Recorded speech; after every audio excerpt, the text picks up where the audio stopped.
Το κινηματογραφικής αισθητικής 10 μπορεί να υπερηφανεύεται ότι έχει στις τάξεις του την εθνική Ελλάδα των ηθοποιών.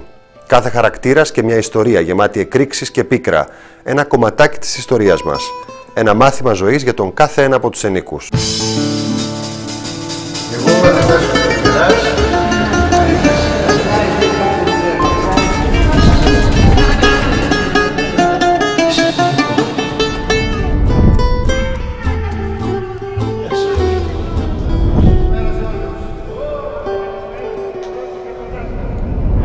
Το 10 είναι το κύκνιο έργο του Καραγάτση, το πιο φιλόδοξο και συναρπαστικό βιβλίο του.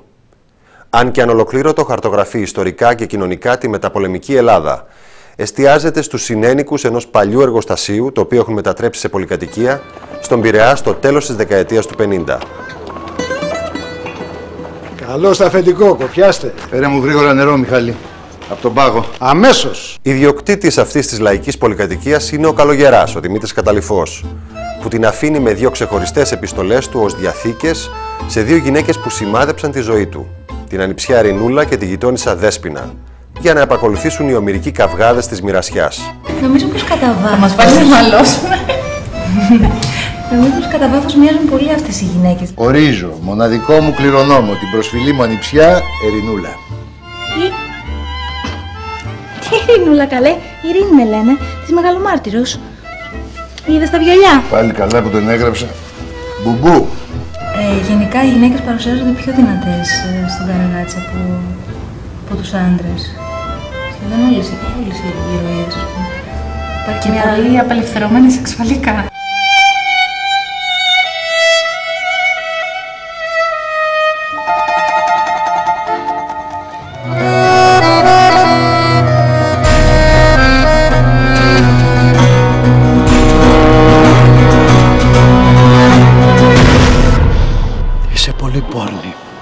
Το δεύτερο κεντρικό πρόσωπο στο 10, ο φυσικός και ταξικός αντίποδας του Καλογερά, είναι η Ελενάρα.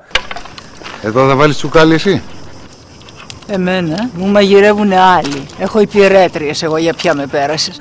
Η γριά πόρνη που ζει με το σκύλο της και πληρώνει το Μικέ για να ζήσει μια ακόμα στιγμή έρωτα. Να πούμε γιατί είναι Ελενάρα, γιατί είναι μεγάλη.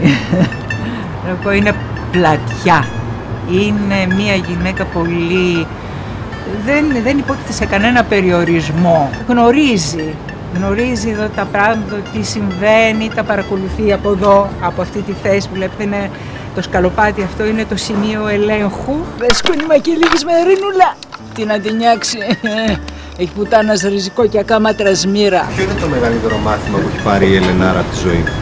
Ολημερής να χαίρεται τα κάλλη της ζωής, γιατί τα πλούτη στους νεκρούς δεν ωφελούν διόλου. Ο Φουντούκος πουλάει τις κρέμες της Βασίλισσας Όλγας και οι δουλειές του φαίνεται να πηγαίνουν καλά. Ανοίγει μαγαζί και μπαίνει στη ζωή του η Μάρθα, η οποία μετακομίζει στο 10. Είναι η αριστοκράτισσα της πολυκατοικίας και ο Φουντούκος ενθουσιάζεται μαζί της. Μάρθα Μετζελή είναι το όνομά μου, σε εισαγωγικά, σε πολλά εισαγωγικά. Μια γυναίκα η οποία είναι κάπως διαφορετική, πολύ διαφορετική από τους άλλους κατοίκους του 10. Έχει έναν στόχο, νομίζω ότι δεν υπάρχει κάτι που δεν μπορεί να καταφέρει η Μάρθα, τουλάχιστον αν βάλει κάτι στο μυαλό της. Μπορεί κάτι να της ξεφύγει και της ξεφεύγει κάτι, αλλά και πάλι το διορθώνει. Μέσω του Φουντούκου. Μέσω, ναι, αλλά ναι, φυσικά, μέσω ενός άντρα, είναι και μια συγκεκριμένη εποχή εξάλλου. Παρ' όλα αυτά, η Μάρθα μπαίνει στη ζωή του και του αλλάζει τη ζωή. Τι έχεις να πεις? Αυτή είναι η... Ναι, ντε. Τι ξέρεις για αυτήν, πότε τη γνώρισες? Έχει το ψώνιο της καταγωγής εκείνος, είναι μεγαλοπιασμένος και βρίσκεται σε μια σχέση που τον δυναμώνει. Αλλά παρά το ότι η Μάρθα, η αριστοκράτισσα, τον ενθαρρύνει, εκείνος ξελογιάζεται από μια δαιμόνια μανικιουρίστα που προσπαθεί να τον τουμπάρει στο σημείο που τον πονάει.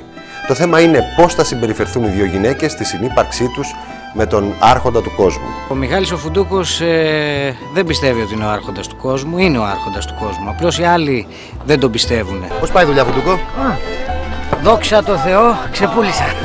Ο Μιχάλη το Φουντούκο τον διακρίνει μια ευγένεια με τους συνανθρώπους του, με τους γείτονες, με τους ανθρώπους που συζεί στο 10 και τον διακρίνει και μια αγωνία και μια ενέργεια απίστευτη στο να βρει τρόπους έτσι ώστε να αποκτήσει ό,τι όλοι θέλουν να αποκτήσουν χρήματα για μια καλύτερη ζωή, για ένα καλύτερο μέλλον.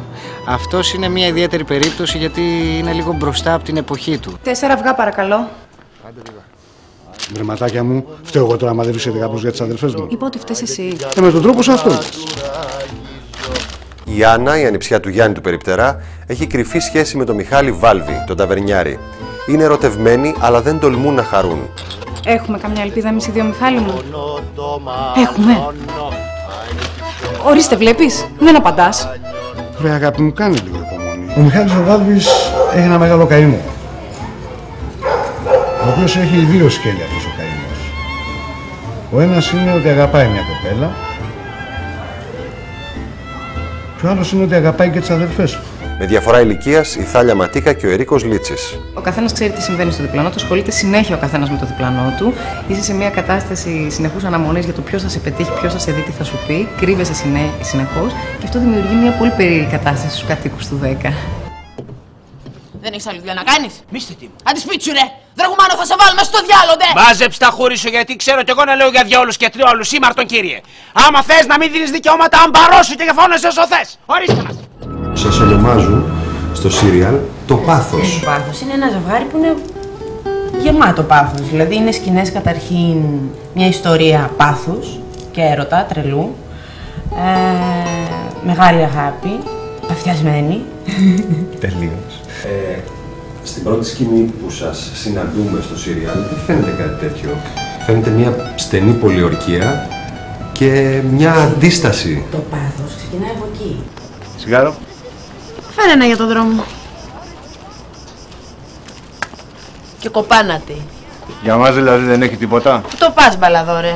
Μπάλα και οι γυναίκες ίδιοι είσαστε. Ξέρεις, εμένα η μπάλα με θέλει. Υπάρχει όμως μια πρώτη επαφή στο πρώτο επεισόδιο και μετά με απορρίπτει. Πρώτη και τελευταία. Τύχο βγες και μη σε πάρει κανένα μάτι. Αλλιώς ποιος τους ακούει? Το πρωί θα βγω. Το πρωί.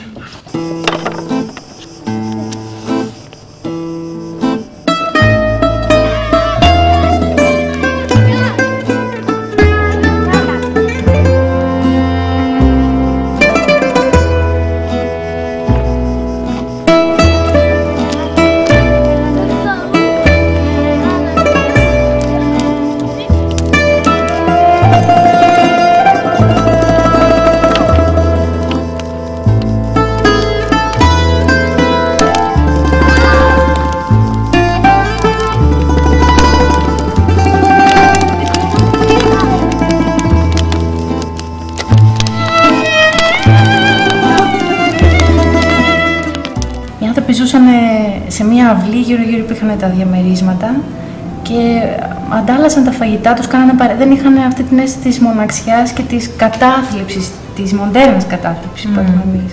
Και διασκεδάζανε και περισσότερο. Και διασκεδάζανε πάρα πολύ, όλο γλέντια κάτω στην γλέντια, συνέχεια. Ναι.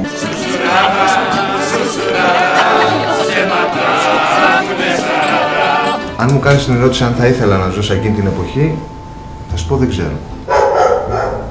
Γιατί είμαι εδώ και ζω αυτή την εποχή. Βέβαια, είναι ωραίο το ταξίδι που κάνουμε στη δουλειά. Το ότι παίρνουμε μια γεύση από αυτό το πράγμα. Νομίζω ότι και από λεπτομέρειες μπορείς να σκεφτείς γιατί στη συλλογική σου μνήμη αυτή η επαφή με τους ανθρώπους, οι μυρωδιές και όλα αυτά είναι μέσα σου από τη γιαγιά σου, από τις ιστορίες, από τις φωτογραφίες. Δεν είναι σοβαρά πράγματα αυτά, για μια παστρικιά ήρθατε στα χέρια. Παρόλο που σε εκείνη την εποχή ήταν πολύ σκληρά τα πράγματα, υπήρχε μια πραγματική ζωή. Δηλαδή υπήρχε ελπίδα και υπήρχε ένα κοίταγμα στο συνάνθρωπό μας, παρόλο που όλοι περνάγανε τότε τις ίδιες δυσκολίες και το μόνο που τους ενδιέφερε ήταν το πώς να φάνε ένα κομμάτι ψωμί και το πώς να ερωτευτούν. Τι ωραία γειτονιά που έχουμε. Αυτού να μην τη ματιάσω. 3, 2, 1, πάμε.